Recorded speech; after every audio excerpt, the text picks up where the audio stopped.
Faut aller courir. Je me suis levé un peu en retard là. Tu vas me dire, ça m'arrive souvent de me lever en retard, mais je me couche vachement tard. C'est peut-être ça, peut-être il faudrait que je me couche plus tôt quand même.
À la fin.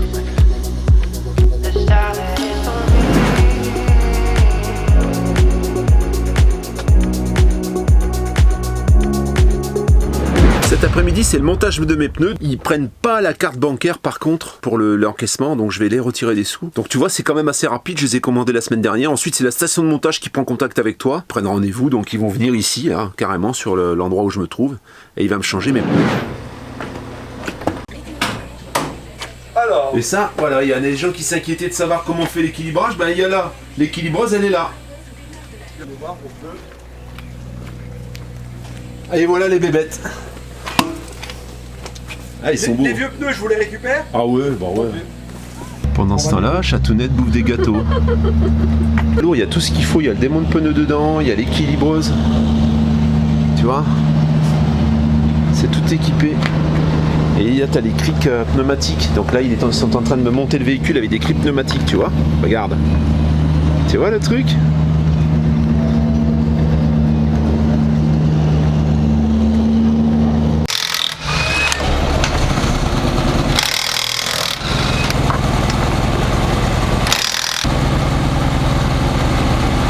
Quand ils vont freiner, ils vont regarder si les freins freinent bien. D'accord. Après, si dans leur tolérance ça freine, ils acceptent. Ils acceptent. Après, s'ils voient que c'est rouillé comme ça, que c'est rayé, ils peuvent refuser. Eh oui, et vois un peu, regarde ça, avec des pneumatiques, voilà, et là tu vois le châssis un peu. La patron. T'as plein de cheveux blancs de l'autre côté. Des cheveux blancs? Alors, j'ai des cheveux blancs? Ouais. Pas trop près parce que sinon ça va être flou. J'ai des cheveux blancs. Tu vois? Tu vois que je me teins pas les cheveux.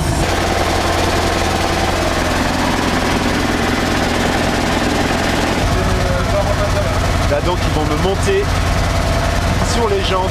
Il a enlevé l'anti-crevaison, il y avait une bombe anti-crevaison. Donc il a enlevé tout le caoutchouc qu'il y avait sur la jante. Et là il est en train de remonter le pneu neuf.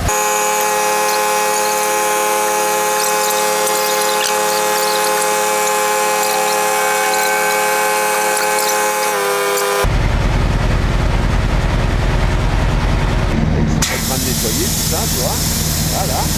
Il vient de mettre 5/5, donc c'est les prescriptions constructeurs. Bon, moi je tournais un peu au fond de barre, mais bon. Celui-là il était temps quand même. Hein.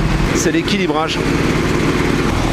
Les boulons, il a graissé les boulons, tu vois. C'est de la graisse exprès pour 800 degrés. Et voilà. Et les tambours, les disques sont graissés aussi pour pas que les jantes collent, tu vois. Ça, les moyeux. Les moyeux, voilà. Ça, je suis pas sûr qu'on te le fasse chez un marchand de pneus classique. Hein. Clé dynamométrique. Ouais. D'accord. Serrage de couple et serrage de couple.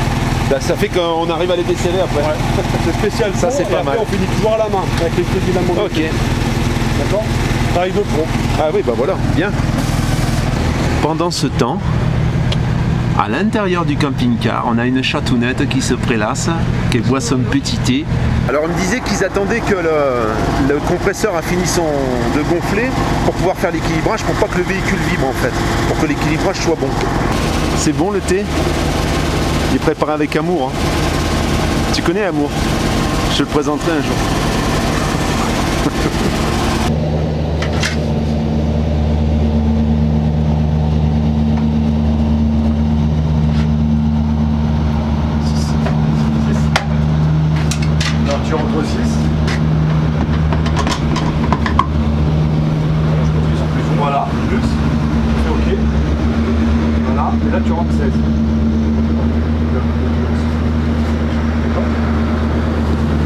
moi, tu dois pas être con. Tu dois pas être con. C'est où le plomb que tu vas le coller en fin de compte. Tu sais, quand tu vas le clipser, il va pas se tenir. Il va se mettre dans la gant. Donc c'est des valves renforcées qu'il y a là-dessus, hein, et ils n'ont pas été remplacées parce qu'elles sont encore bonnes. Parce que c'est au-delà de 4 barres, on met des valves renforcées. D'accord.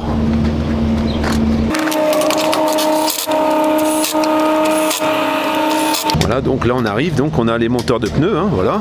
Les deux monteurs de pneus, qu'est-ce que tu fais là, toi? Bah, j'arrive pas, c'est trop lourd pour lui.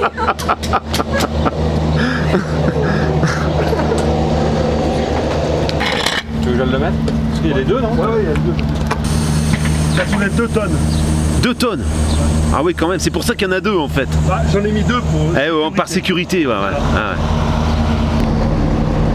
Tu vois, ils étaient vraiment au bout.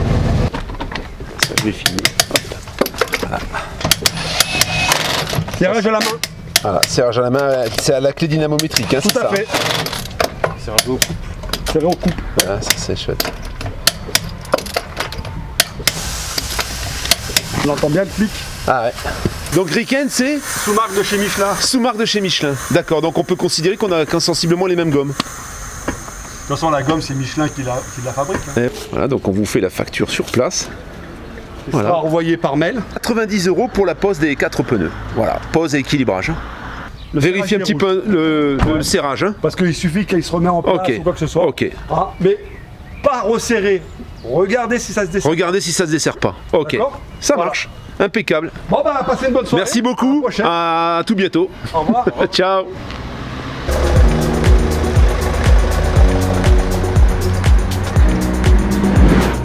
J'ai Manuela.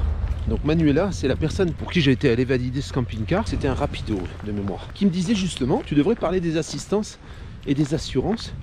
Parce que moi j'ai arraché mon store et l'assistance ne voulait pas marcher.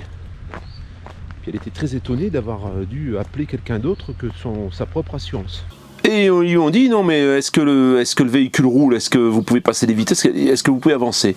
Et elle a dit oui, donc ils lui ont dit ben alors non je suis désolé mais l'assistance peut pas fonctionner. Aujourd'hui une assurance passe par un sous-traitant. C'est pour les assistances, c'est plus eux qui la gèrent, c'est par exemple Europe Assistance. Europe Assistance gère la plupart des assistances et c'est sous-traité en fait. Donc vous avez un numéro spécifique pour l'assistance. C'est indépendant de l'assurance. C'est l'assurance au départ, vous la souscrivez avec votre assurance, mais ensuite c'est Europe Assistance qui gère. La plupart du temps c'est Europe Assistance, il y en a d'autres, mais la plupart du temps c'est Europe Assistance. Alors comment ça se passe? Au moment où tu souscris ton assurance, si toi tu précises pas que tu veux une assistance, quelquefois l'assureur oublie de te le proposer. Donc au moment où tu as un pépin, tu te rends compte que finalement tu n'avais pas d'assistance. Ensuite l'assistance, il y a plusieurs options. Tu as une option basse avec une franchise kilométrique, qui couvre pas tout, puis tu as une assistance qui va même couvrir la crevaison ou la panne d'essence. Et ça, tu le payes bien sûr, et tu le choisis au départ, mais tu peux ensuite la faire rajouter au moment où tu te rends compte que tu ne l'avais pas. Alors j'en profite pour te dire aussi, bon alors du coup l'assistance, ça va être un numéro spécifique bien sûr, hein, tu vas les appeler, eux ils vont te prendre en charge en fonction de ton contrat. Et ça dépendra de l'option que tu as choisie. Donc bien parler de ça et bien réfléchir à ça au moment où tu souscris ton assurance. De même qu'il ne faut pas oublier de lui demander dans quel pays elle est valable cette assistance, parce que si tu décides de faire un tour du monde et puis que tu te retrouves à je sais Peterwell-Schnock et puis que finalement ton assistance marchait pas là-bas, c'est un peu dommage. La deuxième chose, c'est l'assistance juridique. Là, j'en ai déjà parlé dans une autre vidéo, mais surtout pour le faible coût que ça représente, ne fais pas l'impasse sur l'assistance juridique. Et ça, l'assureur, quelquefois, te souscrit ton contrat, mais ne te parle pas du tout de l'assistance juridique. Donc, insiste bien pour avoir cette assurance, parce que le jour où tu auras un litige avec ton concessionnaire, avec une réparation, avec quoi que ce soit en négociation par rapport à ton camping-car, hein, au moment où il y a un échange d'argent, où il y a un vice caché, un problème sur ton véhicule, eh bien, tu pourras faire marcher cette assistance, cette assistance juridique, hein, et puis elle couvrira les frais de justice et de procédure.